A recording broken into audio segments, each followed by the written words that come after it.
இந்தியாவுக்கு இந்தியா அப்படின்னு யாரு பேர் வச்சா? அப்புறம் இந்தியாவுக்கு இன்னொரு அபிஷியல் பேர் ஒண்ணு இருக்கு தெரியுமா உங்களுக்கு? இந்தியா இதுக்கு முன்னாடி பல பெயர்களால அழைக்கப்பட்டிருக்கு. சிந்து சமவெளி நாகரிக காலத்திலேயே, அதாவது சுமாரா கிமு 2350 காலகட்டத்திலேயே சுமேரியர்கள் நம்மோட வணிகம் செஞ்சிருக்காங்க. சுமேரியன் நாகரிகத்தோட ஆப்பு வடிவ கல்வெட்டுகள்ல இந்தியாவை மெலுகா அப்படிங்கிற பேர்ல குறிப்பிட்டதற்கான ஆதாரம் இருக்கு. இந்த மெலுகா தான் இந்தியாவோட ரொம்பவே பழமையான பேரு. அதாவது கிட்டத்தட்ட 4000 வருஷம் பழமையான பேரு. அப்போ இந்தியா அப்படிங்கிற பேர் எப்போ வந்துச்சு அப்படின்னு பாத்தீங்கன்னா, பண்டைய காலத்துல சுமாரா ஒரு 2500 வருஷத்துக்கு முன்னாடி வடமேற்கு பகுதியில் ஓடின ஒரு நதியை சிந்து நதி அப்படின்னு அழைச்சாங்க. அந்த காலகட்டத்துல பாரசீகர்கள், அதாவது பெர்ஷியன்ஸ், இந்தியா மேல படையெடுத்த போது அவங்களுக்கு இந்த எஸ் அல்லது சா அப்படிங்கிற எழுத்து உச்சரிக்கிறதுக்கு கஷ்டமா இருந்திருக்கு. அதனால சிந்து நதி அப்படிங்கறத ஹிந்து நதி அப்படின்னு அழைச்சிருக்காங்க. அதுக்கப்புறம் தொடர்ச்சியா பாத்தீங்கன்னா சிந்து நதியை இண்டஸ் அப்படின்னும், அதுக்கு அப்பால இருக்கிற நிலப்பரப்ப இந்தியா அப்படின்னும் அழைக்க ஆரம்பிச்சிட்டாங்க. இதுக்கப்புறம் இன்னொரு விஷயம் பாத்தீங்கன்னா, இந்த பாரசீக மொழியில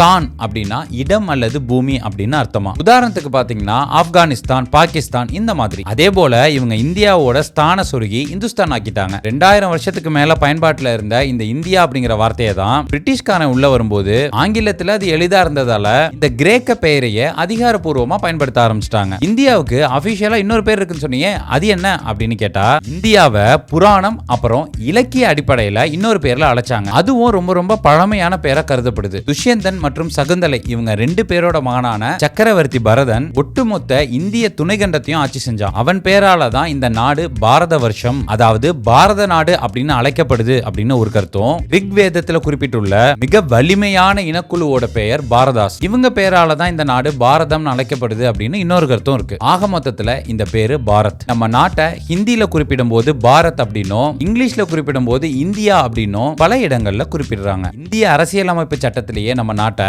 இந்தியா தட் இஸ் பாரத், தமிழ்ல இந்தியா அதாவது பாரதம் அப்படின்னு தான் வரையறுக்கிறாங்க. அதனாலதான் இந்தியா பாரத் இது ரெண்டுமே இந்தியாவோட அபிஷியல் பேரு தான். இது ரெண்டுத்துல உங்களுக்கு எந்த பேர் பிடிச்சிருக்கு அப்படிங்கறத கமெண்ட்ல பதிவு பண்ணுங்க. மேலும் இது போன்ற தகவல்களுக்கு தமிழ் குரு சேனலை சப்ஸ்கிரைப் பண்ணிக்கங்க.